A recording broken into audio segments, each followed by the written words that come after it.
కానీ రేట్లు దిగొస్తాయని చెప్పి కొంతమంది ఆశతో ఎదురు చూస్తున్నారు.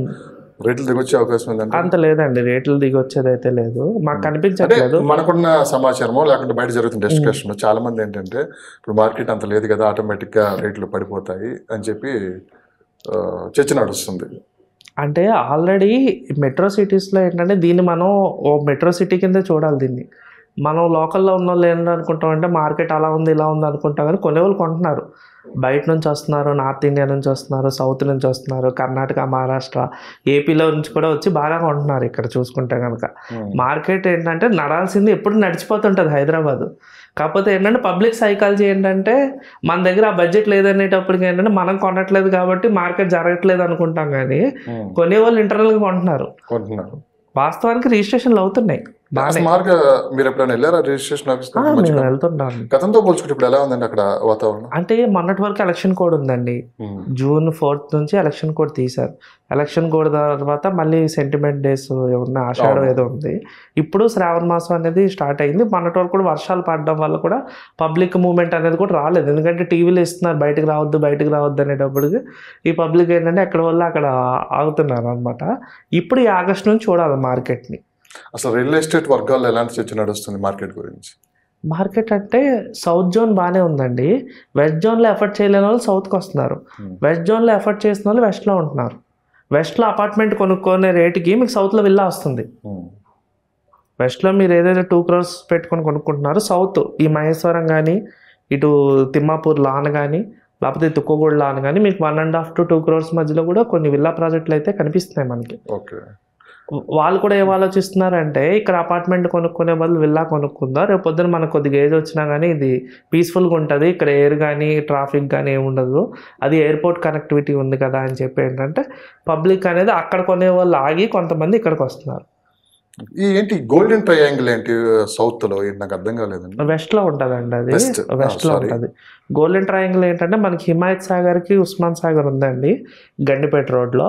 ఇటుపక్క చూసుకుంటే ORR ఫైనాన్షియల్ డిస్ట్రిక్ట్ ఉందన్నమాట.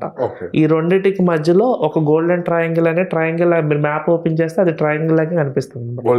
గోల్డెన్ ట్రయాంగిల్ దాంట్లో వచ్చేది ఏంటంటే ఫస్ట్ మోకిలా వస్తుంది, శంకర్పల్లి వస్తుంది, మధ్యలో బానూరు, నందిగామ, కొల్లూరు, పాటిగన్పూర్, ఇదంతా కలిపి తెల్లాపూర్, ఇవన్నీ కలిపి గోల్డెన్ ట్రయాంగిల్ అంటే ఇది ఏంటంటే ఐటీ హబ్ పక్కన ఉన్న ఏరియా ఇదన్నమాట. ఐటీ ఎంప్లాయీస్ ఎవరైతే ఉన్నారో వాళ్ళకి అఫోర్డబుల్ ఉన్న ఏరియా.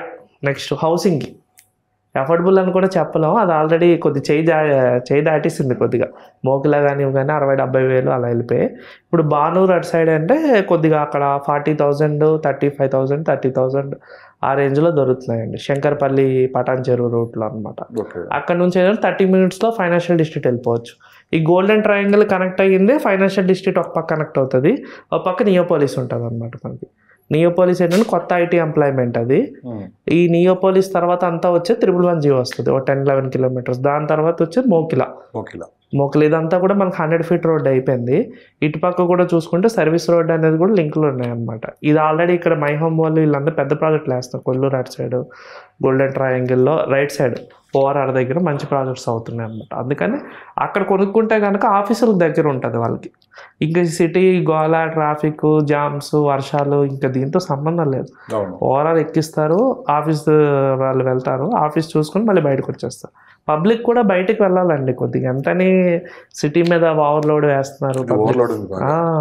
వాళ్ళు కూడా అర్థం చేసుకొని మేము ఎప్పటి నుంచి చెప్తున్నాం మీ ఇంట్రెస్ట్ ద్వారా పబ్లిక్ కూడా ఆలోచించండి. ఇప్పుడైనా కొనుక్కునే వాళ్ళు, పాత వాళ్ళని ఏమనలేం మనం, కొత్తగా కొనుక్కునే వాళ్ళు కొద్దిగా బయటకు వెళ్ళి కొనుక్కుంటే అలవాటు పడిపోతారు. ఇప్పుడు ఆల్రెడీ మన చుట్టాలు ఉన్నారు, వాళ్ళు ఉన్నారని చెప్పి మనం వెళ్ళి అక్కడే కొనుక్కుంటే, సిటీలోనే కొనుక్కుంటే అది ఇంకా అలా పెరిగేదే. ట్రాఫిక్ అనేది నెవర్ ఎండింగ్ స్టోరీ, అది వాళ్ళే అనిపిస్తారు. అది ఇప్పటికే మీకు చూడండి, ఆ గచ్చిబౌలి నుంచి కూకట్పల్లి వెళ్ళాలంటే ఎంత టైం పడుతుంది, హెవీ ట్రాఫిక్. ఇప్పుడు కూకట్పల్లిలో గజం 1,00,000 ఉంది, ప్రగతి నగర్లో 80,000 ఉంది, నిజాంపేట 70,000 ఉంది, బాజ్పల్లి 70,000 ఉంది. అక్కడ కొనుక్కోగలరా వీళ్ళు? Present rates. మియాపూర్ అక్కడ కూడా ట్రాఫిక్ ఎక్కువ ఉంది. గచ్చిబౌలి ఫైనాన్షియల్ డిస్ట్రిక్ట్ నుంచి చెప్తున్నాను నేను. అదే మీరు వెనక పక్క చూసుకుంటే గోల్డెన్ ట్రయాంగిల్లో కనుక మీరు ప్లాటో ఏదో ఒకటి కొనుక్కుంటే అక్కడ నుంచి ఈజీ యాక్సెసిబిలిటీ ఈజీగా ఉంటుంది. అక్కడ నుంచి 30 minutesలో మీరు ఆఫీస్కి వచ్చేయచ్చు, ఇన్ టైంలో వెళ్ళచ్చు, ఇన్ టైంలో అవుట్ అవ్వచ్చు. అవుటర్ రింగ్ రోడ్ ఎక్కితే అందరికీ కార్ ఉంది, అందరికీ డ్రైవింగ్ వచ్చింది. ఇప్పుడు ఈజీ అనమాట. ఓఆర్ఆర్ని వాడుకునేంత బెస్ట్ థింగ్ ఇంకోటి లేదండి ఇప్పుడు హైదరాబాద్. నిజం, అది మేము ఎప్పుడో గ్రహించాం. అది 5 years నుంచి అందరిని చెప్తున్నా చాలా మంది. ఇప్పుడు మీరు ఉండేది శంషాబాద్ నుంచి ఇక్కడికి రావడానికి ఇప్పుడు ఫర్ ఎగ్జాంపుల్ మనం ఇక్కడ జూబ్లీ హిల్స్లో ఉన్నాం. శంషాబాద్ నుంచి జూబ్లీ హిల్స్ రావడానికి ఎంత టైం? గచ్చిబౌలి 20 minutes అండి, 18 minutes. 18 minutes. Gachibowli financial district కూడా 18 minutes, నియోపోలిస్ 18 minutes. అంతే, less than 20 minutes. మనకి హైటెక్ సిటీ కూడా 20-25 minutes. ఫ్లైఓవర్ వేస్తారు కదా డైరెక్ట్. 25 minutes వేసుకున్నాం. సో అదే ప్రగతి నగర్ నుంచి మనం జూబ్లీ హిల్స్ రావడానికి ఎంత టైం పడుతుంది? అది 1 hour పడుతుంది. 1 hour పడుతుంది, ఇంకా పెరగచ్చు. సో డిస్టెన్స్ ఎంత దీనికి దీనికి ఒక 50% తేడా ఉంటుంది డిస్టెన్స్. కానీ కార్ మైలేజ్ వస్తుంది మీకు, ట్రాఫిక్ ఉండదు, స్ట్రెస్ ఉండదు, ఈజీ. అందుకే అక్కడ ఉండేది మనం ఓవరాల్ బయట ఉండాలని చెప్పి ముందు నుంచి కూడా ఫస్ట్ మనమే మారాలి. మనం ఒకరు చెప్పాలంటే ఫస్ట్ మనం ఉండాలి. మనం ఉండి అలా ఎడ్యుకేట్ చేసేవాళ్ళు అనమాట. అదే ఇప్పుడు చూసుకుంటే కనుక అదే అయ్యింది. ఎందుకంటే ఆల్రెడీ మేము బెంగళూరు అవన్నీ చూస్తున్నాం. అక్కడ అలాంటి పరిస్థితులు ఎదుర్కొన్నారు జనం. అందరూ ఒకే దగ్గర వెళ్ళి ఎక్కువ అపార్ట్మెంట్స్ కట్టడం వల్ల ప్యాక్ అయిపోవడం అనేది చూసాం అనమాట. అది ఇప్పుడు హైదరాబాద్లో కూడా ఎవరికి వాళ్ళు స్వచ్ఛందంగా బయటికి వస్తే కనుక గ్యారంటీగా కొద్ది కంట్రోల్ ఉంటుంది. బయట మీరు పెద్ద కార్లు వేసుకొని తిరగచ్చు, సిటీలో మీరు పెద్ద కార్ వేసుకొని తిరగలేరు. పెద్ద కార్ వేసినా ఆటో కింద వెళ్తుంది. అది పేరు కారు లోగో ఉంటుంది కానీ కార్ మీద దాదాపు ఒక 60-70% బయట నుంచి వచ్చిన వాళ్ళు ఎక్కువ మంది ఉంటారు కాబట్టి ఏదైనా బయటికి వాళ్ళ ఊర్లో వెళ్ళాలని కానీ సో అవుటర్ లాట్ నుంచి అటు వెళ్ళిపోవచ్చు. ఏదైనా అవుటర్ దగ్గర కనెక్టివిటీ అవుతుంది కదా సార్. మనకి ఎయిర్పోర్ట్ కూడా ఓఆర్ఆర్ టచ్ అయ్యింది, ఐటీ కూడా ఓఆర్ఆర్ టచ్ అయ్యింది. ఇప్పుడు కొత్తగా వచ్చే ఐటీ పార్క్స్ కూడా ఓఆర్ఆర్కే, నియోపోలిస్ కూడా ఎగ్జిట్ ఇచ్చారు. ఇంకా మాల్స్ కూడా ఓఆర్ఆర్ దగ్గరలో వస్తున్నాయి. హాస్పిటల్స్కి వెళ్ళాలన్నా అంబులెన్స్ పరిగెట్టించాలన్నా దీని మీద వెళ్తుంది. సిటీలో పక్కనే హాస్పిటల్ ఉన్నా కానీ వెళ్ళని పరిస్థితి. ఒక 5 kilometers వెళ్ళాలనుకోండి, ఇన్ టైంకి వెళ్తుందా వెళ్దు. అది ఓఆర్ఆర్ అంటే స్టాండర్డ్ టైము. ఎవరన్నా స్టాండర్డ్ టైం అంటే ఫిక్స్ చేసుకోవచ్చు. మీరు ఈ టైంలో ఒక 1/2 hourలో ఉంటానంటే మాట ఇచ్చారంటే 1/2 hourలో ఉండొచ్చు మీరు. అదే మీరు సిటీలో 1/2 hourలో ఉంటారంటే అది 1 hour పట్టచ్చు, వర్షం పడితే 1.5 hour పట్టచ్చు. అంతలో మీరు అలిసిపోతారు కార్లో. ఏదైనా భవిష్యత్తు సిటీ అవుట్‌కట్స్ ఓవరాల్ బయటేనండి. అందుకే గవర్నమెంట్ కూడా ఓఆర్ఆర్ టు RRR అనే ప్లాన్ ఇంప్లిమెంట్ చేస్తారు. RRR ఏంటి సార్, ఎంత వరకు వచ్చింది RRR? అది వర్క్ స్టార్ట్ అవుతుంది, ఆల్రెడీ రెడీ చేస్తున్నారు. ఇన్వెస్ట్మెంట్స్ ఎలా ఉన్నాయి RRR చుట్టూ? RRR చుట్టూ బాగానే ఉన్నాయండి, బాగానే ఉన్నాయి. రేట్స్ కూడా రీజనబుల్ ఉన్నాయి. ఎంత ఉన్నాయి RRR చుట్టూ? అంటే హైవే బట్టి ఉన్నాయండి. అది ఎగ్జాంపుల్ మాకు చెప్పగలరు? ఇప్పుడు మనకి ముంబై హైవే అంటే కనుక కొద్దిగా అక్కడ 30,000-35,000 అలా నడుస్తుంది. సంగారి టౌన్ దగ్గర అయితే కనుక. టౌన్ బయట అయితే కనుక మీకు అక్కడ 15,000, 20,000. RRR బార్డర్లో కనుక చూసుకుంటే కనుక అంతే ఉంది యావరేజ్గా 10,000-15,000 అలా ఉంది. ఎందుకంటే డిస్టెన్స్ అనేది మనకి RRR వచ్చేది అరౌండ్ 50 kilometers సిటీ నుంచి. ఆల్ సెట్ 360 degreesలో మన సిటీ సెంటర్ నుంచి కనుక చూసుకుంటే కనుక 50 kilometers యావరేజ్ ఉంటుంది. ఓఆర్ఆర్ నుంచి చూసుకుంటే 30 kilometers ఉంటుంది. ఓఆర్ఆర్ నుంచి అక్కడ అరౌండ్ 10,000-15,000 మధ్యలో దొరికేస్తున్నాయి అక్కడ.